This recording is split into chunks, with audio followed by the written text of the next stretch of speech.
Hello everyone, कैसे हैं आप सभी। स्वागत है आपका हमारे इस यूट्यूब चैनल पे एमबीसी ट्यूशन क्लासेस में। तो पिछले क्लास में हमने कंप्लीट कर दिया था न्यूट्रिशन इन एनिमल, और इस चैप्टर में हम इस क्लास में कंप्लीट करेंगे हम अपनी रेस्पिरेशन इन एनिमल्स कंप्लीट पढ़ेंगे। तो स्टार्ट करते हैं। What is respiration. रेस्पिरेशन का मतलब क्या है। रेस्पिरेशन का मतलब है the process of releasing energy. अब the process of releasing energy मतलब कि जिस प्रोसेस में हम अपनी एनर्जी रिलीज करते हैं, वो एनर्जी किससे रिलीज करी जाती है। जो हम अपना फूड खाते हैं, ग्लूकोज, उसको बर्न करते हैं। बर्न करने के बाद उसको बर्निंग होने के बाद उससे एनर्जी रिलीज होती है। तो जिस प्रोसेस में हमारी एनर्जी रिलीज होती है उस प्रोसेस को कहते हैं हम रेस्पिरेशन। हमारा ग्लूकोज सबसे अच्छा सोर्स है एनर्जी रिलीज करने के लिए। ठीक है, अब यहाँ पे हमने दो टर्म्स पढ़ेंगे इस चैप्टर में। फर्स्ट आता है हमारा respiration and second is breathing. तो बहुत ज़्यादातर बच्चे इस दो टर्म्स में कंफ्यूज होते हैं कि रेस्पिरेशन और ब्रीथिंग एक ही चीज़ है, लेकिन रेस्पिरेशन अलग टर्म है और ब्रीथिंग एक अलग टर्म है। तो पढ़ते हैं रेस्पिरेशन क्या है। देखिए, it is a process of break down of glucose to produce energy. इस प्रोसेस में ग्लूकोज का ब्रेक डाउन होता है टू फॉर्मेशन ऑफ एनर्जी। जो हम ग्लूकोज की फॉर्म में फूड खाते हैं उसका ब्रेक डाउन होता है सेल के अंदर और एनर्जी की फॉर्मेशन की जाती है। बल्कि अगर ब्रीथिंग की बात करें, it is a process of inhaling and excelling the air in and out of oxygen. इस प्रोसेस में केवल हम इनहेलेशन करते हैं, सांस अंदर लेते हैं और सांस बाहर लेते हैं, यानी कि एक्सेलिनेशन। केवल इतना ही होता है इसमें, ऑक्सीजन अंदर लेना, कार्बन डाइऑक्साइड बाहर निकालना। Respiration take place in a cell. Respiration process जो होती है वो हमारे सेल के अंदर होती है, यानी कि उसका लंग्स से कोई लेना देना नहीं है। वो केवल सेल्स में प्रोसेस जो होगी उसे रेस्पिरेशन बोलते हैं। बल्कि breathing take place in a lung. जो ब्रीथिंग प्रोसेस होती है वो हमारी लंग्स में कैरी की जाती है। जो लंग्स में हमारा कार्बन डाइऑक्साइड और ऑक्सीजन का आना जाना होता है वो ब्रीथिंग प्रोसेस के द्वारा कैरी किया जाता है। It is a chemical process. Respiration एक केमिकल प्रोसेस है। इसमें बायोकेमिकल्स का यूज़ करके हम यहाँ पे बर्निंग करते हैं फूड की और फॉर्मेशन करते हैं ग्लूकोज की। It is a physical process. बल्कि ब्रीथिंग एक फिजिकल प्रोसेस है जिसमें केवल हम ऑक्सीजन और कार्बन डाइऑक्साइड का इनहेलेशन एंड एक्सेलिनेशन कंप्लीट करते हैं। Energy release in the form of ATP. इस प्रोसेस के दौरान जो भी हमारी एनर्जी रिलीज होती है वो एटीपी की फॉर्म में स्टोर हो जाती है, क्योंकि ये जो हमारी प्रोसेस होती है ये सेल के अंदर होती है और सेल में माइटोकॉन्ड्रिया प्रेजेंट होता है। तो ये जो भी एनर्जी रिलीज होगी वो माइटोकॉन्ड्रिया में एटीपी की फॉर्म में स्टोर हो जाएगी। No energy produce during this process. कोई भी एनर्जी प्रोड्यूस नहीं होती है इस प्रोसेस के दौरान। It is a intercellular process as it occur inside the cell. ये इंटरसेलुलर प्रोसेस है, ये सेल के अंदर पाई जाती है, क्योंकि इसलिए इसे हम इंटरसेलुलर प्रोसेस कहते हैं। ये प्रोसेस सेल के अंदर नहीं पाई जाती है, इसलिए इसको बोलते हैं हम एक्स्ट्रा सेलुलर प्रोसेस। तो ये इन दोनों में 5-5 पॉइंट्स का मेन डिफरेंस है, क्योंकि रेस्पिरेशन अलग टर्म है और ब्रीथिंग अलग टर्म है। तो ये क्वेश्चंस आपको समझ में आ गया होगा, और ये दोनों अलग टर्म है, तो इनको लिख लीजिए।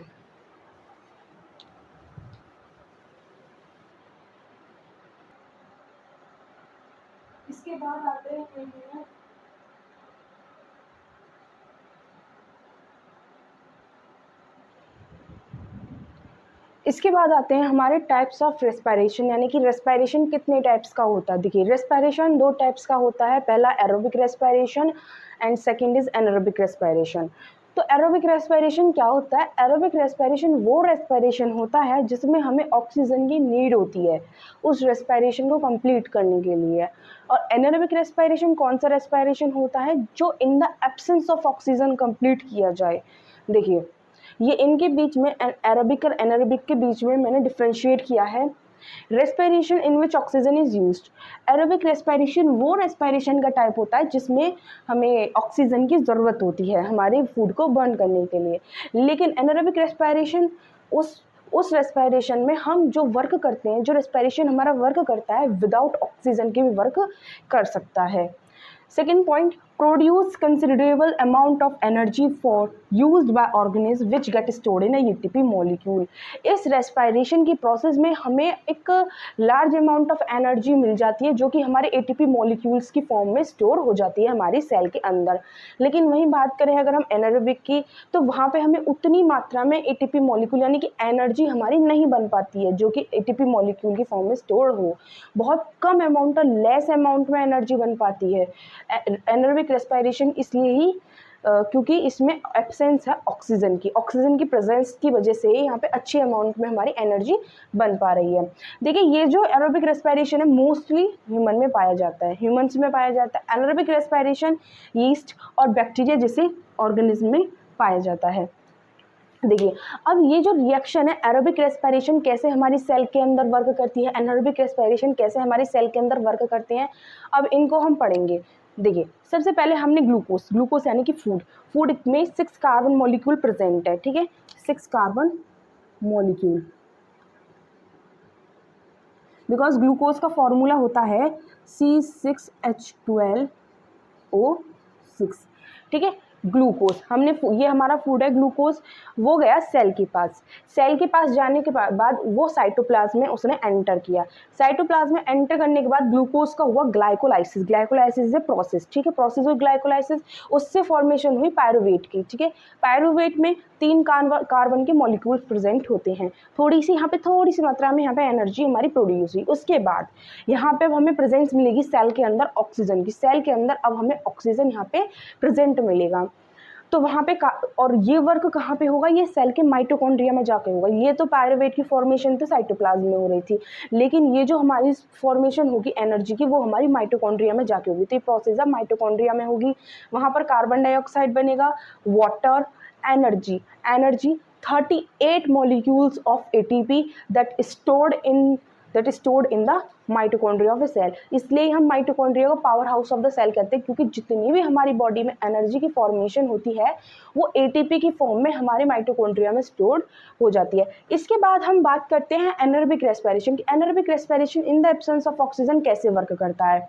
देखिए सबसे पहले वहाँ पे भी फूड खा रहा है वो ऑर्गेनिज्म ग्लूकोज की फॉर्म में, ठीक है, वहाँ पे भी 6 कार्बन मॉलिक्यूल्स हैं, उसकी भी सेल होगी तो वो वहाँ पे भी साइटोप्लाज्म में ग्लाइकोलाइसिस होगी और पायरुवेट की फॉर्मेशन हो जाएगी, 3 कार्बन मॉलिक्यूल प्रेजेंट होंगे उसमें और थोड़ी सी एनर्जी की फॉर्मेशन होगी। अब बात आती है कि in the absence of oxygen, ठीक है, एब्सेंस ऑफ ऑक्सीजन चल रही है यहाँ पे, और ये जो प्रोसेस होंगे ये मैंने बताया ईस्ट जैसे ऑर्गेनिज्म, बैक्टीरिया जैसे ऑर्गेनिज्म में होती है, तो यहाँ पे ये प्रोसेस होगी ईस्ट में, ठीक है। यहाँ पे जब ये ऑक्सीजन नहीं है तो इथेनॉल की फॉर्मेशन हो जाएगी और कार्बन डाइऑक्साइड की फॉर्मेशन होगी और एनर्जी की फॉर्मेशन होगी। एनर्जी की फॉर्मेशन तो होगी लेकिन बहुत ही ज़्यादा लो अमाउंट में होगी, यानी कि अगर वहाँ पे 38 मॉलिक्यूल्स ऑफ एटीपी की फॉर्मेशन हो रही थी, यहाँ पे केवल 6 मॉलिक्यूल्स ऑफ एटीपी की फॉर्मेशन होगी।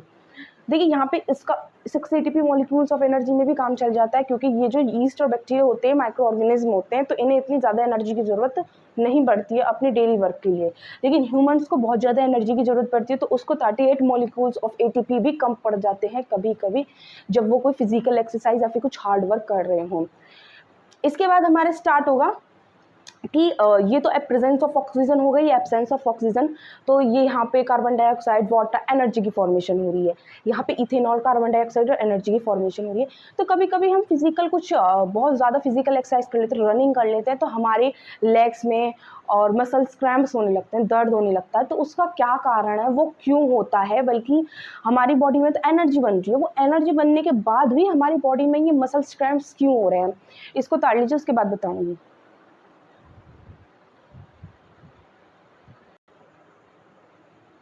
इसके बाद pain in muscles on running, ये टॉपिक आता है हमारा कि हमारे रनिंग करते हैं, थोड़ी सी भी हम फिजिकल एक्सरसाइज कर लेते हैं, उससे हमारी मसल्स में पेन क्यों होने लगता है, क्या कारण है कि थोड़ी सी एक्सरसाइज करने से हमारे मसल्स क्रैम्प्स होने लगते हैं। देखिए जब भी हम एक्सरसाइज करते हैं, बहुत ज़्यादा एक्सरसाइज करते हैं, तो उससे क्या होता है, हमारी बॉडी में जितनी ऑक्सीजन चाहिए जानी होती है उतनी ऑक्सीजन नहीं जा पाती, हमारी बॉडी को उतनी ऑक्सीजन नहीं मिल पाती, जिसकी वजह से हमारी बॉडी में एब्सेंस ऑफ ऑक्सीजन होना स्टार्ट हो जाता है और हमारी बॉडी एनारोबिक रेस्पिरेशन करना स्टार्ट कर देती है, जिसकी वजह से हमारे मसल सेल्स के अंदर लैक्टिक एसिड की फॉर्मेशन स्टार्ट हो जाती है और लैक्टिक एसिड ही कारण बनता है हमारी बॉडी में मसल सेल्स के अंदर क्रैम्प्स होने का, हमारी मसल्स में क्रैम्प्स होने का। देखिए ग्लूकोज, सिंपली हमने अपना ग्लूकोज लिया, उसके 6 कार्बन मॉलिक्यूल फूड है, साइटोप्लाज्म में ग्लाइकोलाइसिस हुआ, पायरुवेट 3 कार्बन मॉलिक्यूल्स बने साइटोप्लाज्म में। उसके बाद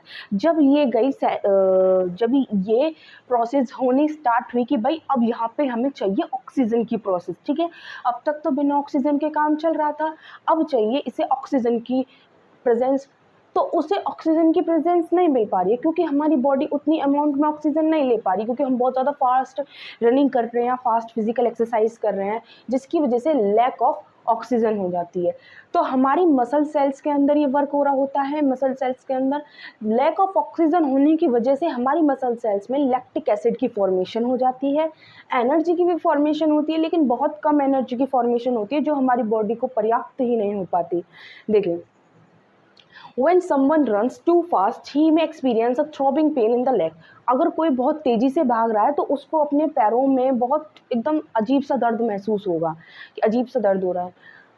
this happen because of anaerobic respiration take place in muscles. ये कारण होता है कि उसकी मसल्स में एनारोबिक रेस्पिरेशन होना स्टार्ट हो जाता है, क्योंकि ऑक्सीजन उसकी बॉडी में जितनी डिमांड कर रही है बॉडी उसकी ऑक्सीजन की, उतनी बॉडी में ऑक्सीजन नहीं पहुँच पा रही है। During running the energy demand from the muscle cell increase. देखिए हमें रनिंग करते समय हमारी बॉडी को ज़्यादा एनर्जी की ज़रूरत पड़ती है, ज़्यादा अमाउंट ऑफ एनर्जी की ज़रूरत पड़ती है। वो ज़्यादा अमाउंट ऑफ एनर्जी हमें कहाँ से मिलती है? In the presence of oxygen. Oxygen जा नहीं रही है, तो इस वजह से ही this compensate by anaerobic respiration and lactic acid form. इसी की वजह से हमारी बॉडी में एनारोबिक रेस्पिरेशन प्रोसेस होना स्टार्ट हो जाती है और लैक्टिक एसिड की फॉर्मेशन हो जाती है हमारी मसल सेल्स के अंदर, मसल्स टिश्यू के अंदर। लैक्टिक एसिड की फॉर्मेशन होने की वजह से हमारे मसल्स में क्रैम्प्स होना स्टार्ट हो जाते हैं। The deposition of lactic acid cause the pain in leg muscle. जब हमारे मसल्स के अंदर लैक्टिक एसिड बनना स्टार्ट हो जाएगा, उससे हमारे बॉडी में पेन होगा। देखिए अब इसका क्योर क्या है, कैसे हम हमारी बॉडी जो मसल्स में हमारे पेन हो रहा है उससे हम कैसे आराम पाएं। सबसे पहले जो पेन है उसको कम करने के लिए आप रेस्ट कीजिए, थोड़ी देर आप रेस्ट कीजिए, उससे हमारी बॉडी का 50% पेन खत्म हो जाएगा।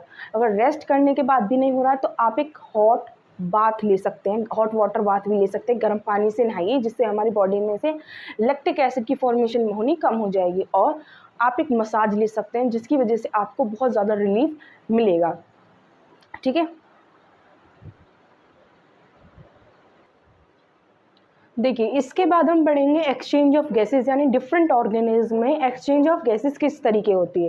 ह्यूमंस की हमें पता है, ह्यूमंस में लंग्स के थ्रू एक्सचेंज ऑफ गैसेस होती है, लेकिन और अदर ऑर्गेनिज्म में एक्सचेंज ऑफ गैसेस किस तरीके से होती है तो पढ़ते हैं। For aerobic respiration, organisms need a continuous supply of oxygen and carbon dioxide produced during the process need to be removed from the body. Aerobic respiration के लिए हमें कंटिन्यूस सप्लाई करनी है अपनी बॉडी के अंदर ऑक्सीजन की, और हमें अपनी बॉडी से कार्बन डाइऑक्साइड को बाहर निकालते रहना है। फिर other different organism use different method for intake of oxygen and expulsion of carbon dioxide. Different organism अपना डिफरेंट तरीका अपनाते हैं ऑक्सीजन को लेने के लिए और कार्बन डाइऑक्साइड को बॉडी से बाहर निकालने के लिए। जैसे कि प्लांट्स क्या करते हैं, प्लांट डिफ्यूजन के थ्रू अपने बॉडी के अंदर एक्सचेंज ऑफ गैसेस करते हैं। उनमें डिफ्यूजन होता है, रूट्स के अंदर डिफ्यूजन होता है और स्टेम्स में उनके लेंटिकल्स प्रेजेंट होते हैं, लीव्स में वहाँ स्टोमेटा प्रेजेंट होते हैं। इनकी मदद से उसमें की बॉडी में एक्सचेंज ऑफ गैसेस होता है। अगर हम बात करें कॉम्प्लेक्स एनिमल की, तो कॉम्प्लेक्स एनिमल के पास अपना खुद का एक रेस्पिरेटरी सिस्टम होता है, जिसकी वजह से वो अपनी अच्छी खासी एक्सचेंज ऑफ गैसेस उनकी बॉडी में हो जाती है। बात करें फिशेस, एक्वेटिक एनिमल्स की बात करते हैं। Gills are respiratory organ of fishes. Fishes के अंदर गिल्स प्रेजेंट होते हैं जो कि उनका रेस्पिरेटरी ऑर्गन की तरह वर्क करता है। देखिए फिशेस टेक इन ऑक्सीजन। फिश ऑक्सीजन टेक करती है, इनटेक करती है, which is dissolve in water. Water में ऑक्सीजन प्रेजेंट होती है, उस वाटर में से ही वो अपनी ऑक्सीजन गिल्स के थ्रू फिल्टर कर करके अपनी बॉडी के अंदर लेती रहती है। Since ability of oxygen is less in aquatic environment. देखिए, जो एक्वेटिक एनवायरनमेंट होता है उसमें ऑक्सीजन की मात्रा सफिशिएंट मात्रा में प्रेजेंट नहीं होती है, जिसकी वजह से क्या होता है, वहाँ पर ब्रीथिंग रेट बहुत ज़्यादा हाई रहता है। क्योंकि जैसे कभी कभी क्या होता है, यहाँ पे अगर मुझे ऑक्सीजन पर्याप्त मात्रा में ना मिले, इनफ मात्रा में ना मिले, तो मैं बहुत जल्दी जल्दी सांस लेने लगूंगी, बहुत जल्दी जल्दी सांस लेने लगूंगी, जिसकी वजह से मेरा जो ब्रीथिंग रेट है वो घट जाए, बहुत बहुत ज़्यादा ब्रीथिंग रेट मेरा बढ़ जाएगा, मैं बहुत जल्दी जल्दी सांस लेने लगूंगी, क्योंकि यहाँ पे ऑक्सीजन की एबिलिटी कम है। ऐसे ही होता है एक्वेटिक एनवायरनमेंट में, ऑक्सीजन की एबिलिटी बहुत कम होती है, जिसकी वजह से उनका ब्रीथिंग रेट एक्वेटिक ऑर्गेनिज्म का बढ़ जाता है। अगर हम बात करें इंसेक्ट्स की, तो इंसेक्ट्स के बॉडी में प्रेजेंट होते हैं स्पाइरकल्स एंड ट्रेकिया, जो कि उन्हें ऑक्सीजन लेने में प्रेजेंट करते हैं, हेल्प करते हैं। ये स्पाइरकल्स एंड ट्रेकिया उनकी बॉडी के ऊपर प्रेजेंट होते हैं। टेरेस्ट्रियल ऑर्गेनिज्म, जो जमीन पर रहने वाले जीव हैं, उनके पास एक डेवलप्ड लंग्स होते हैं, जो कि उन्हें ऑक्सीजन लेने में और कार्बन डाइऑक्साइड बाहर निकालने में बहुत ज़्यादा हेल्पफुल रहते हैं। ऐसे ये सारे ऑर्गेनिज्म के हमें पढ़ने हैं। और फिशेस का थोड़ा बहुत पूछा जाता है कि फिशेस का जो रेस्पिरेटरी ऑर्गन होता है वो कौन सा होता है, गिल्स। कैसे वो ऑक्सीजन अपने इनटेक करती है, वो क्या करती है कि वाटर में डिजॉल्व होती है ऑक्सीजन, उसके गिल्स के थ्रू ही वो वाटर में से अपनी ऑक्सीजन खींचती रहती है। क्योंकि एक्वेटिक एनवायरनमेंट में बहुत कम मात्रा में ऑक्सीजन प्रेजेंट होती है, इसलिए ब्रीथिंग रेट उसका बहुत ज़्यादा हाई होता है ऑक्सीजन की अमाउंट कम होने की वजह से। और हमारे ह्यूमंस के अंदर तो आपको पता ही, एक डेवलप्ड रेस्पिरेटरी सिस्टम होते हैं, एक डेवलप्ड लंग्स प्रेजेंट होते हैं, जिनकी वजह से हम ऑक्सीजन का इनटेक और कार्बन डाइऑक्साइड का आउटटेक कर पाते हैं। उतार लीजिए इन सबको।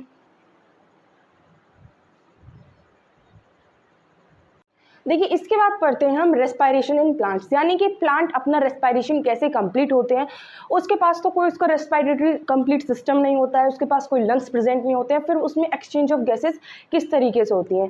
देखिए, प्लांट्स के पास एक सेपरेट रूट्स होती हैं, स्टेम्स होती हैं, लीव्स होती हैं, और तीनों में ही अलग अलग तरीके से हमारा रेस्पिरेशन कंप्लीट होता है। देखिए, यहाँ पे सबसे पहले रेस्पिरेशन इन रूट्स, रूट्स में किस तरीके से रेस्पिरेशन कंप्लीट होता है। हम जानते हैं कि हमारी रूट, ये रूट है हमारी, प्लांट्स की हमारी रूट है, और इन पर हमारे रूट हेयर प्रेजेंट है।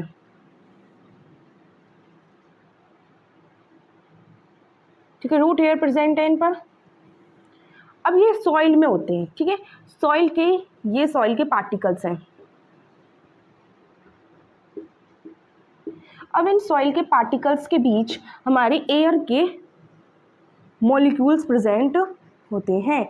जो एयर के मॉलिक्यूल्स हमारे रूट हेयर की कांटेक्ट में आते हैं, और रूट हेयर के कांटेक्ट में आने के बाद एक प्रोसेस होती है डिफ्यूज़न। डिफ्यूज़न के थ्रू हमारी एयर, हमारी ऑक्सीजन रूट्स के अंदर चली जाती है।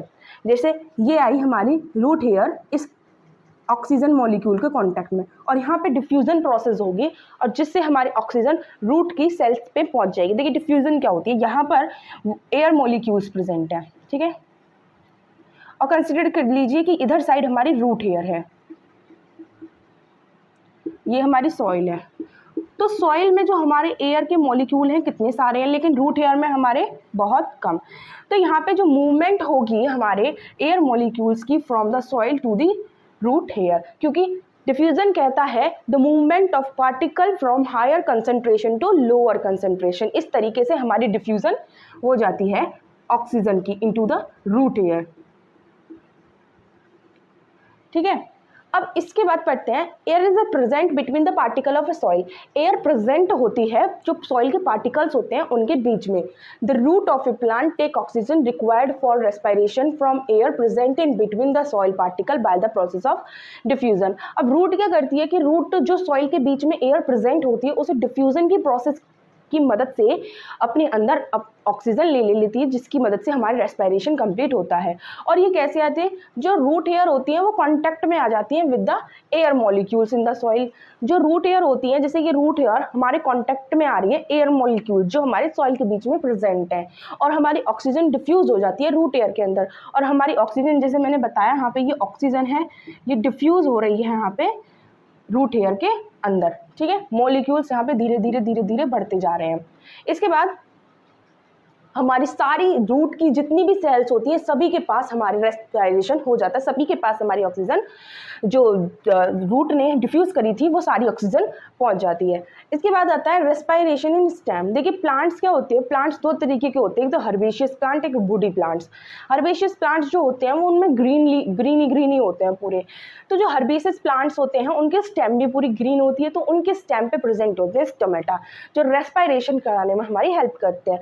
लेकिन जो वुडी स्टेम होते हैं उनमें जो स्टेम होती है वो ग्रीन नहीं होती है, वो वुडी स्टेम होती है, तो उनमें लेंटिकल्स प्रेजेंट होते हैं उन स्टेम्स पर जो एक्सचेंज ऑफ गैसेस कराने में मदद करते हैं। देखिए ये एक वुडी स्टेम है, वुडी स्टेम पे इस तरीके से माइक्रोस्कोपिक लेंटिकल्स प्रेजेंट होते हैं, जो ये हैं लेंटिकल्स जो रेस्पिरेशन कराने में हेल्प करते हैं, एक्सचेंज ऑफ गैसेस कराने में हेल्प करते हैं। और हर्बेशियस प्लांट के पास तो स्टोमेटा होता ही है।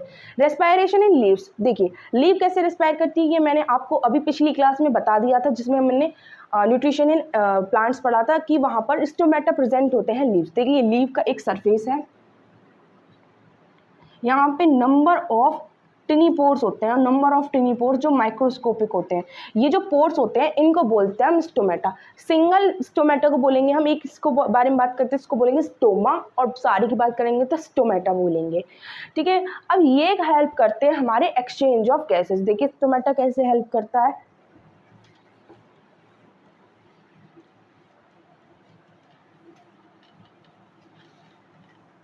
देखिए ये स्टोमेटा इस तरीके का होता है। ठीक है, अब उस पर क्लोरोप्लास्ट प्रेजेंट होता है। लीव्स की बात कर रही हूँ और हर्बेशियस स्टेम की बात कर रही हूँ, क्योंकि दोनों में ही स्टोमेटा की मदद से रेस्पिरेशन कंप्लीट हो रहा है। ये जो होती है इनको बोलते हैं हम गार्ड सेल। मैंने पिछली क्लास में भी बताया था आपको, each stoma consist a pair of a guard cell and consist chloroplast, और इसको बोलते हैं स्टोमेटल पोर।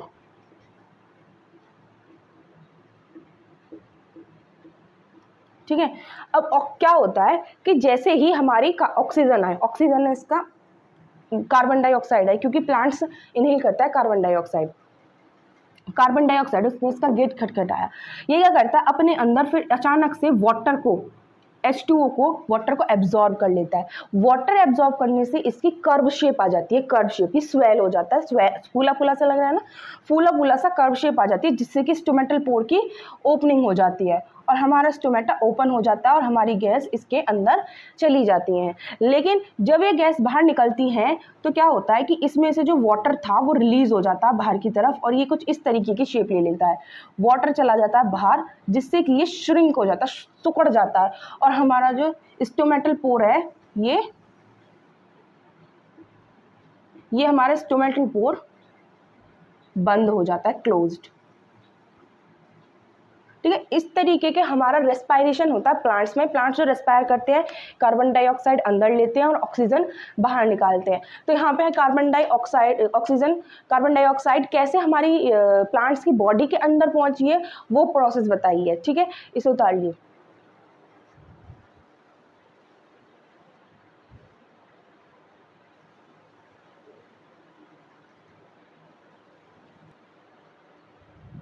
इसके बाद हम पढ़ेंगे रेस्पिरेशन इन एनिमल्स में रेस्पिरेशन किस तरीके से होता है। देखिए रेस्पिरेशन का मतलब तो आप समझ ही गए होंगे। रेस्पिरेशन का मतलब मैंने आपको बताया था अभी कि हमने कोई फूड खाया, फूड किस फॉर्म में खाते हैं हम, ग्लूकोज।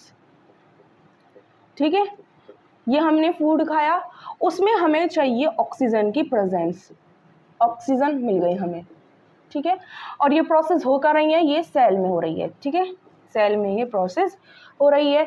इसके बाद जब फूड हमारा बर्न होता है ऑक्सीजन की प्रेजेंस में, तो यहाँ पर फॉर्मेशन होती है सबसे पहले एनर्जी की, एनर्जी फॉर्म होती है, और वाटर की फॉर्मेशन होती है और कार्बन डाइऑक्साइड की फॉर्मेशन होती है, जिसे हमारी बॉडी से वाटर को एज ए वेस्ट प्रोडक्ट हमारी बॉडी से एक्सक्रीशन के थ्रू बाहर निकाला जाता है, कार्बन डाइऑक्साइड को as a waste product through the respiration के द्वारा बाहर निकाला जाता है, जिसमें हम एक्सलेशन करते हैं, ब्रीथिंग एक्सहेल करते, इसको एक्सहेल कर देते हैं।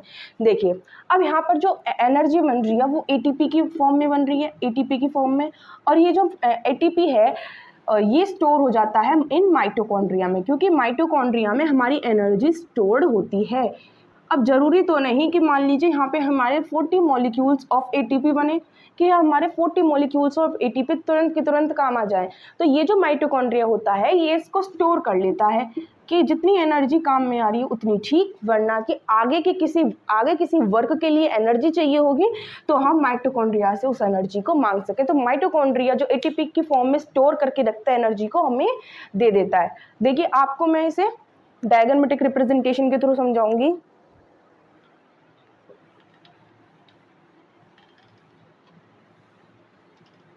देखिए यहाँ पे ग्लूकोज की बात क्यों कर रही हूँ, क्योंकि जो हम अपना फूड खाते हैं वो ग्लूकोज की फॉर्म में खाते हैं। यहाँ से आया हमारा ऑक्सीजन, कहाँ से, एयर में से,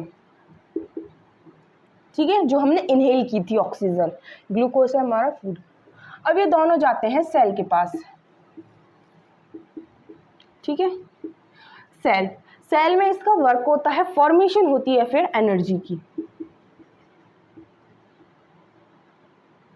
एनर्जी की फॉर्मेशन होगी, साथ के साथ यहाँ पर कुछ वेस्ट प्रोडक्ट भी निकलेंगे जैसे कि कार्बन डाइऑक्साइड, CO2, H2O यानी कि वाटर, ठीक है, ये हमारे वेस्ट प्रोडक्ट होते हैं। इस तरीके से एनिमल्स में रेस्पिरेशन होता है, क्योंकि एनिमल्स के पास क्या होते हैं, एक कंप्लीट डेवलप्ड लंग्स होते हैं, कंप्लीट रेस्पिरेटरी सिस्टम होता है, इस तरीके से वो अपना रेस्पिरेशन कंप्लीट करते हैं। अच्छा, ये जो CO2 है ये फिर हमारे लंग्स में जाती है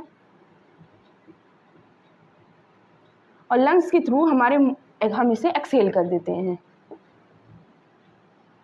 एक्सहेल यानी कि सांस बाहर कर देते हैं। और ये जो H2O है ये हमारी एक्सक्रीशन हो जाता है इसका आउटसाइड द बॉडी,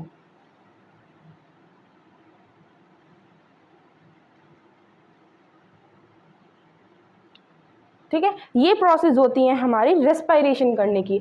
अब रेस्पिरेशन के लिए हम अपने सेपरेट रेस्पिरेटरी ऑर्गन पढ़ेंगे। हमारा जो ह्यूमंस के अंदर अगर हम बात करें रेस्पिरेटरी ऑर्गन है डेवलप्ड लंग्स, अच्छी तरीके से डेवलप्ड लंग्स, उन्हें पढ़ेंगे, और लंग्स के अंदर कितने डिफरेंट पार्ट्स होते हैं उसे पढ़ेंगे।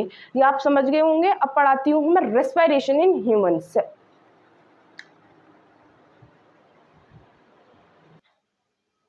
इसके बाद हम पढ़ेंगे ह्यूमन रेस्पिरेटरी सिस्टम। तो जो ह्यूमन रेस्पिरेटरी सिस्टम होता है उसका रेस्पिरेटरी ऑर्गन होता है लंग्स।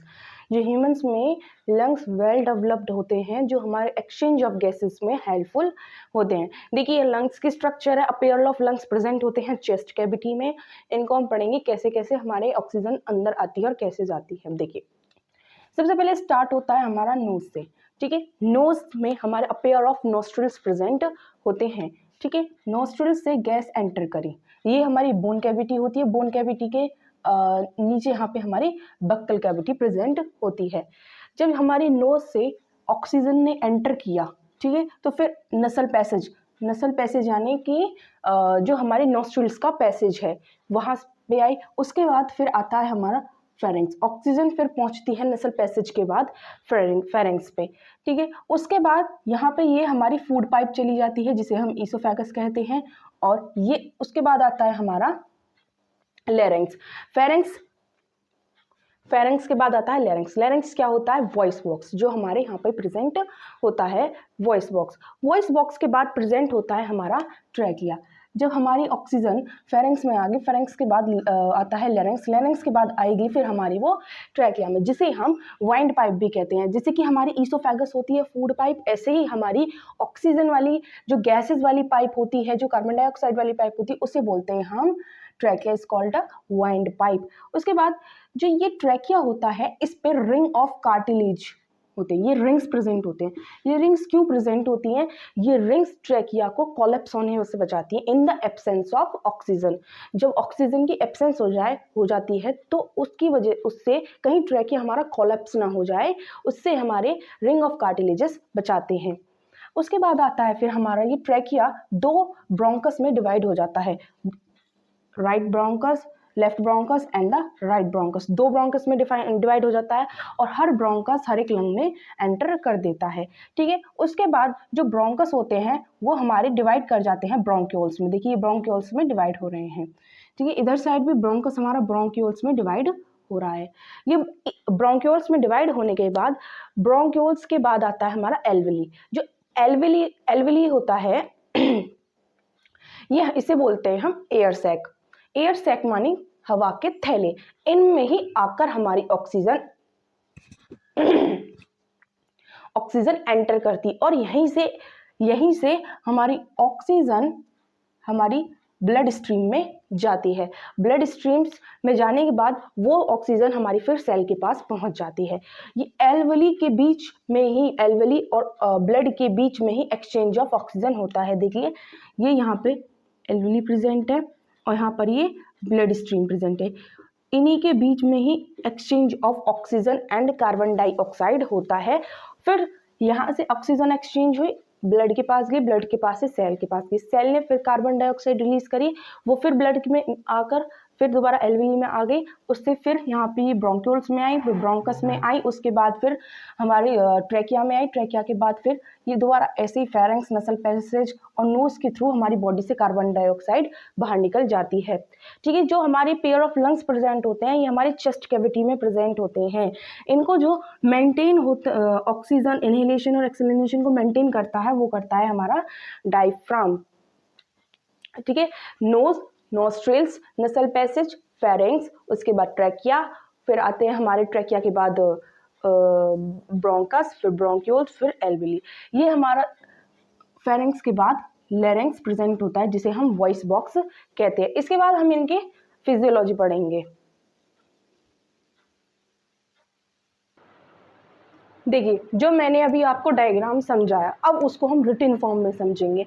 अभी रिटिन फॉर्म कैसे समझ में आएगा? आपने अभी वो जो डायग्राम अपनी नोटबुक पे उतारा है उस डायग्राम को देखते चलिएगा और जैसे जैसे मैं बताती चाहूँ ऐसे ऐसे पार्ट्स उसके पढ़ते रहिएगा, क्योंकि मेरा बोर्ड इतना बड़ा नहीं है कि मैं उसको डायग्राम को भी बनाऊँ और फिर नोट्स को भी लिखूँ। तो आपने अभी डायग्राम अपनी नोटबुक में बना लिया और आप नोट्स के थ्रू समझते चलिए। देखिए सबसे पहले क्या पढ़ेंगे हम कि जो ह्यूमन रेस्पिरेटरी सिस्टम है उसमें पेयर ऑफ लंग्स होता है, पेयर ऑफ लंग्स प्रेजेंट होते हैं। मैंने अभी आपको यहाँ पे पेयर ऑफ लंग्स बनाकर दिखाए थे ना, 2 लंग्स बनाकर दिखाए थे। These are attached to the system of tubes which open outside through the nostrils. वो पेयर ऑफ लंग्स नोस्ट्रिल्स के थ्रू आउटसाइड की तरफ ओपन होते हैं। देखिए अभी मैंने आपको यहाँ पे बताया था कि जो पेयर ऑफ लंग्स यहाँ पर मैंने आपको बनाए थे ऐसे करके, और यहाँ पर नोस्ट्रिल्स बनाई थी, ठीक है, और ये ऐसे ऐसे यहाँ पे फूड मतलब पाइप की मदद से आ रहे हैं। तो ये जो पेयर ऑफ लंग्स हैं ये नोस्ट्रिल्स की तरफ आउटसाइड की तरफ खुल रहे हैं, यानी कि जो लंग्स की तरफ, लंग्स में ऑक्सीजन या कार्बन डाइऑक्साइड को अगर बाहर निकलना है तो वो कैसे निकलेगी? वो नोस्ट्रिल्स से निकलेगी। ठीक है, अब बात करते हैं different parts of the respiratory system of human. सबसे पहले उसमें आते हैं नॉस्ट्रिल्स। लंग्स में अगर हमें पहुंचना है तो उसका सबसे पहला पार्ट होता है नॉस्ट्रिल्स। ठीक है, there are 2 nostrils which converge to form a nasal passage. हमारे एक पेयर ऑफ नॉस्ट्रिल यानी कि 2 नॉस्ट्रिल्स प्रेजेंट होते हैं जो हमारे नसल पैसेज यानी कि जो हमारे सांस लेने की जो ट्यूब है उसको कवर करते हैं। The inner lining of the nostrils is line, जो इसकी नोस्ट्रिल्स की अंदर वाली लाइनिंग होती है, ये नोस्ट्रिल्स से इसकी जो अंदर वाली लाइनिंग होती है उसमें हेयर प्रेजेंट होते हैं। वो हेयर हमेशा वेट रहते, गीले रहते हैं। क्यों? क्योंकि उसमें म्यूकस प्रेजेंट रहता है। म्यूकस क्यों प्रेजेंट रहता है? The hair helps in filtering by dust particles out from inhaled air. Air is warmed up when it's enter the nasal passage. देखिए जो हमारे म्यूकस प्रेजेंट होता है हेयर्स के बीच, उसका काम होता है जब कोई बाहर से बैक्टीरिया आ रहा है उसको अंदर ना जाने दें। हेयर्स का काम होता है जब हम सांस लेते हैं कुछ डस्ट पार्टिकल हमारे नसल पैसेज में जाने की कोशिश कर रहे हैं, हेयर्स उनको अंदर जाने से रोकते हैं। ये काम होता है हमारे हेयर और जो हमारे म्यूकस प्रेजेंट होता है, ठीक है। जो एयर फिर वार्म्ड हो जाती है और हमारे नसल पैसेज के अंदर फिर वो एंटर करने के लिए रेडी रहती है। इसके बाद फिर नसल पैसेज आता है, नसल पैसेज के बाद आता है हमारा फेरिंग्स। फेरिंग्स एक ट्यूब लाइक स्ट्रक्चर है जो आती है नसल पैसेज के बाद। नसल पैसेज के बाद ट्यूब लाइक स्ट्रक्चर आती है जिसे कहते हैं हम फेरिंग्स। इसके बाद आता है लैरिंग्स। लैरिंग्स किसके बाद आता है? फेरिंग्स, ठीक है। सबसे पहले मैंने आपको अभी डायग्राम बना के दिखाया था, जैसे कि नॉस्ट्रिल्स आए, एन फॉर नॉस्ट्रिल्स, उसके बाद आया फिर हमारा नसल पैसेज, एन पी नसल पैसेज, उसके बाद आए हमारे फिर फेरिंग्स, पी फॉर फेरिंग्स, इसके बाद आया हमारा लैरिंग्स, ठीक है। ये हमारा एक टेबल हो गई। सबसे पहले नॉस्ट्रिल्स, नसल पैसेज, फेरिंग्स और लैरिंग्स। आप डायग्राम में देखते चलिएगा, ठीक है। अब लैरिंग्स क्या होता है? लैरिंग्स फेरिंग्स के बाद आता है जिसको हम वॉइस बॉक्स बोलते हैं। वहाँ पे मैंने एक स्क्वायर टाइप का बॉक्स बनाया होगा जिसे वॉइस बॉक्स कहते हैं। आता है फिर उसके बाद ट्रैकिया। ट्रैकिया क्या होता है? देखिए ट्रैकिया जो होते हैं, ट्रैकिया कार्टिलेजियस रिंग जो होती हैं उस पर प्रेजेंट होती हैं। अब वो कार्टिलेजियस रिंग क्यों प्रेजेंट होती हैं? ट्रैकिया को हम वाइंड पाइप भी कहते हैं। क्यों प्रेजेंट होती है उसमें कार्टिलेजियस रिंग? क्योंकि वो कोलैप्स, ट्रेकिया को कोलैप्स होने से बचाती है। कभी कभी क्या होता है, एब्सेंस हो जाती है हमारे ट्रेकिया में एयर की, एयर बिल्कुल खत्म हो जाती है, तो कहीं हमारी ट्रेकिया चिपक ना जाए, उसमें कोलैप्स ना हो जाए, उससे बचाती है हमारी कार्टिलेजियस रिंग। इसके बाद आता है हमारे ट्रेकिया के बाद हमारे ट्रेकिया डिवाइड हो जाता है दो ब्रोंकस में, ठीक है। अ pair of bronchus come out from the trachea. Trachea से ये कंसिडर कीजिए ट्रैकिया आ रहा है, ट्रैकिया से दो ब्रोंकस में डिवाइड हो जाती है। अब वो दो ब्रोंकस जो होते हैं, हर ब्रोंकस हर लंग्स के अंदर एंटर कर रहा होता है। जैसे कि ये है ट्रैकिया और ये ब्रोंकस, और ये लंग्स के अंदर एंटर कर रहे हैं, ठीक है। हर bronchus, each bronchus enter in each lungs, comes out from the trachea with one bronchus going to each lung। एक ब्रोंकस जाएगा ईच लंग्स के अंदर। इसके बाद आते हैं हमारे ब्रोंक्यूल्स। ब्रोंक्यूल्स क्या होते हैं कि जो हमारा ये ब्रोंकस था जो लंग्स के अंदर एंटर कर गया था, अब वो डिवाइड हो रहा है बहुत सारी ब्रांचेस में, ऐसे ऐसे ऐसे ऐसे बहुत सारी ब्रांचेस में डिवाइड हो गया। तो ये जो ब्रांचेस हैं, इन ब्रांचेस को, और इन ब्रांचेस में से भी सब ब्रांचेस ऐसे ऐसे निकलेंगी छोटी छोटी, तो ये ब्रांचेस और सब ब्रांचेस को ही कहते हैं यहाँ पर ब्रोंक्यूल्स। इसके बाद फिर हम पढ़ेंगे एल्विली। तो इसको आप उतार लीजिए पूरे को और डायग्राम्स के थ्रू समझ लीजिएगा। देखिए मैं आपको एक और बार समझा दूं, इसे रफ कर देती हूँ, ये आपने उतार लिया होगा। सबसे पहले आते हैं हमारे नोस्ट्रिल्स, फिर आता है हमारा नसल पैसेज, उसके बाद आता है हमारा फेरिंग्स, उसके बाद आता है हमारा लैरिंग्स, उसके बाद आते हैं हमारे फिर ट्रैकिया जिसे हम वाइंड पाइप भी कहते हैं। उसके बाद फिर वो ट्रैकिया डिवाइड होता है टू ब्रोंकस में, and each bronchus is divided into branches in some branches which is called bronchioles. उसके बाद आते हैं फिर हमारी एल्विली। एल्विली जिन्हें हम एयर सैक यानी कि हवा का थैला कहते हैं। इसको उतार लीजिए, इसके बाद फिर मैं आपको एल्विली पढ़ाऊंगी। अब लास्ट में आता है हमारा alveoli. Alveoli is the most important part of the human respiratory system, क्योंकि यहीं से हमारी एक्सचेंज ऑफ गैसेस होती हैं। देखिए क्या होता है alveoli, they are air sac at the end of bronchioles. Bronchioles, जो ब्रोंक्यूल्स होते हैं उसके एंड में ये एयर सैक के फॉर्म की स्ट्रक्चर होती हैं। ये इन्हें हम हवा, एयर माने हवा और सैक माने थैला, ये हवा को भरने वाली थैली होती हैं, ठीक है। Alveolus is composed of a very thin membrane. ये बहुत ही पतली मेम्ब्रेन होती हैं। पतली क्यों होती है? ताकि आसानी से एक्सचेंज ऑफ गैसेस हो सके। और ये वह प्लेस होता है वेयर ब्लड कैपिलरीज ओपन, और यहीं पे हमारी बॉडी की ब्लड कैपिलरीज जो होती हैं वो ओपन होती हैं। क्यों ओपन होती है? क्योंकि उनको यहाँ से ऑक्सीजन उठानी है और कार्बन डाइऑक्साइड छोड़नी है।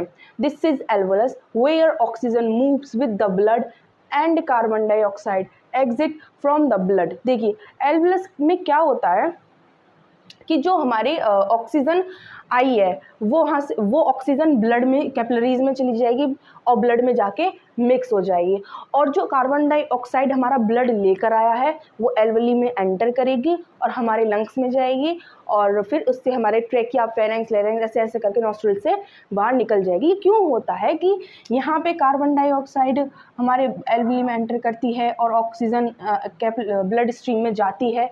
क्योंकि यहाँ पे डिफरेंशियल होता है प्रेशर का, प्रेशर अलग अलग होते हैं। देखिए यहाँ पे प्रेशर अलग है, यहाँ पे प्रेशर अलग है और यहाँ पे प्रेशर अलग है, ठीक है।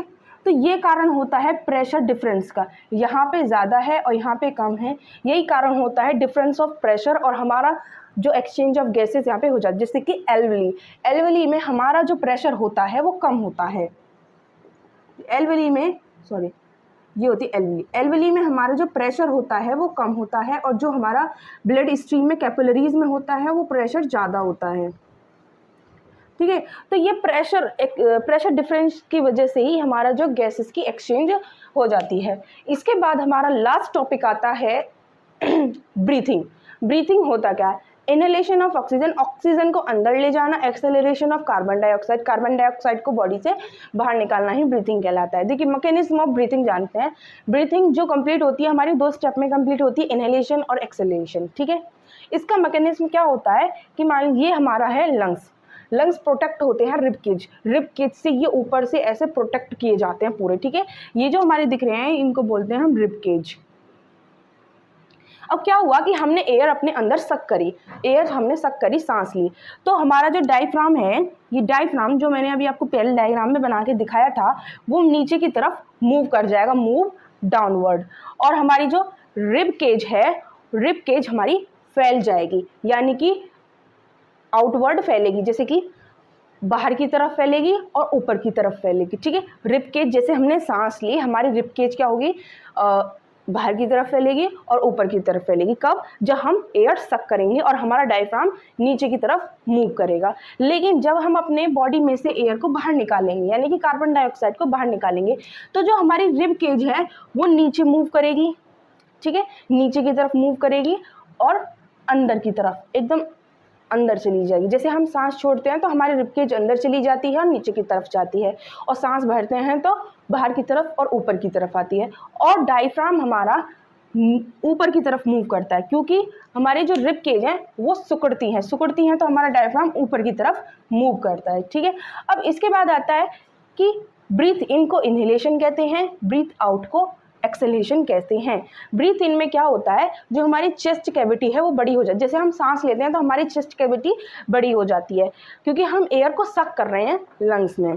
ब्रीथ आउट में क्या होता है कि जो हमारी चेस्ट कैविटी है, जब हम सांस छोड़ते हैं तो हमारी चेस्ट कैविटी स्मॉल हो जाती है, क्योंकि हम अपनी बॉडी में से, अपने लंग्स में से एयर को बाहर फेंक रहे हैं। देखिए ये बहुत ईजी प्रोसेस है, केवल आपको ये याद रखना पड़ेगा कि जब हम एयर इनहेल कर रहे हैं तो क्या हो रहा है, rib cage move upward and downward. देखिए जब भी हम सांस लेते हैं, एक नॉर्मल बताती हूँ मैं, सांस ली तो हमारा जो चेस्ट कैविटी होती है वो हमारी ऐसे फूल के बाहर आती है और ऊपर की तरफ जाती है, ठीक है, और हमारा रिब केज चौड़ जाता है। देखिए ये बड़ा लग रहा है डायग्राम में, क्योंकि चौड़ रहा है, बाहर की तरफ फैल रहा है, और हमारा डायफ्राम नीचे की तरफ, ऊपर की तरफ, बाहर की तरफ, कुल मिला के चारों तरफ से ही चौड़ेगा। लेकिन अगर हम सांस अपनी बाहर लें, यानी कि हम अपने एयर को बाहर निकालें, तो क्या होगा, हमारा ये ऐसे सिकुड़ेगा, ऐसे, और अंदर की तरफ जाएगा, ठीक है, ऐसे भी सिकुड़ेगा, ऊपर की तरफ भी जाएगा और अंदर की तरफ भी जाएगा, ठीक है।